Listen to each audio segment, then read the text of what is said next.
ऐका रे माझ्या बाळांनो, ही शिकवण मनात ठेवा आणि आयुष्यभर पाळा.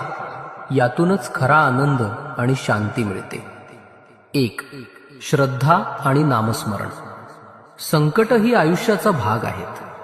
संकट आली की देव विसरू नका. माझं नामस्मरण करा आणि श्रद्धा ठेवा. श्रद्धा ठेवल्याने कोणतंही संकट लहान वाटतं. 2. समाधान हाच खरा खजिना.